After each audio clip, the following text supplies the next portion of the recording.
Sare Cali Dheere Sare Khatuma ayaa ku dhawaaqday inay tahay musharax u taagan xilka xildhibaannimo ee dowladda federaalk Soomaaliya. Shir jaraa'id ay ku qabatay magaalada London ee cariga Ingiriiska ayay faahfaahin kaga bixisay sababta ku kaliftay inay xilkan isu taagto xildhibaannimo ee dowladda federaalk. Sare Khatuma waxay ka mid tahay halgamayaashii maamulka Khatuma iyadoo noqotay wasiirka haweenka maamulka Khatuma. Bilihii u dambeeyay waxay ka shaqeynaysay sidii deegaanada Sool, Sanaag iyo Cayn looga xoreyn lahaa maamulka Somaliland. gobolada Sool iyo Sanaag iyo Cayn baan rabaa xildhibaanadoodii dowladda federaalka musharax u taagan ayaan hay saacada wixii laga bilaabo waxa igu kalifay baahi ay haysaa ma jirto dhibaato ay haysaa ma jirto waxa ay haya baahida ay haysaa waxay tahay dadkayga iyo dalkayga oo dulman oo waxay xaq u lahaayeen xildhibaanadii loo doortay ay ka waayeen وأنا دوكي دب ونقول وأنا تشدو بسين وأنا عيل وبسين وأنا دكتور وبسين وأنا عصو جامعة وبسين أو المها إشهور شي بدأ الصومالية قبل لدا أردن المهودي إسكول شي بالنسية محي كوي كواي وحي كواي وحد هذا ماله وحميسك وقراء ماله إلى هذا ودك الحق ودمه ماله أنا مدة 6 سنة أيام غربة كنولا أنا أولادي أنت يريم ويا وحبيب برتي وحي أي برتين كي دكتور برتي كي وحكي برتي وح أي برتين وحاربع إنا ودن كودي أنت عندي بقول عليه أي وفاء إيديان تل كودي أي دي بقول نقدان إياga يكون ولا متكها كولا أصحابتها كولا جروبك كولا إسكوله nin waliba wuxuu bartay inaanu dalkii uga faa'iideyno anna qurbaha 30 sano aan joogay waxa aan ku arkay ama aan ka arkay inaan uga faa'iideeyo oo dib ugu noqdo oo dadkaygii aan la wadaago waxa aan qurbaha ka faa'iiday ayaan rabaa qurbu khasaarana waa leeyahay faa'iidana waa leeyahay marka wixii faa'iido ah inaan qaado dalkaygii geeyo ayaan rabaa xildhibaanada beesha dhexe iyagoo yiri Soomaali ma nihin oo Soomaali diida ayay miiska waxay u garaacaan xildhibaanadoodu iyo wasiiradoodu war dalka iyaga wixii siimay bay miiska ugu garaacaan maxaa kuwan Soomaalida ah ee Soomaalida midnimada Soomaaliya haya ee bariishkii Soomaaliya isu hayay ee Sool iyo Sanaag iyo Cayn u dhashay maxaa u diiday inay miiska garaacaan ويانا الحق يجيمي وح قلب ربطه وح جبلان ربطه وح هرشبيل ربطه وح صوت وسط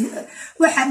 ورمحاد ديدي ورمحا حق يجيمي دي حق يجي واحد ديدي يا دميسك وقراعي وهضلي دادكي وهضلي لها وادنا يستيال بين نقدينو نول بريركي يسيبو كبدين واي أنا قد باهي ما هيسو دنا يسترم ميه وحانو باهلها dadkayga inuu wuxuu qabto baahida ay haysaa oo aniga maanta xildhibaanka ii haysaa waxa weeye inaan dadkayga wuxuu qabto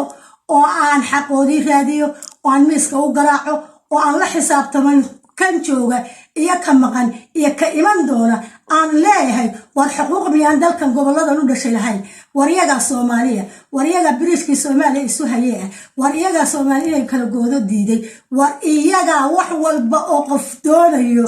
umudan war iyaga calanka iyaga ku dhintay oo wayaashood u dhinteen oo haddana u dhimanayaan oo Afrika diyaaradii u horeeyay taleex baa lagu weeraray wareerihii u horeeyay la xansuuqay ee hadda la xansuuqa nowdan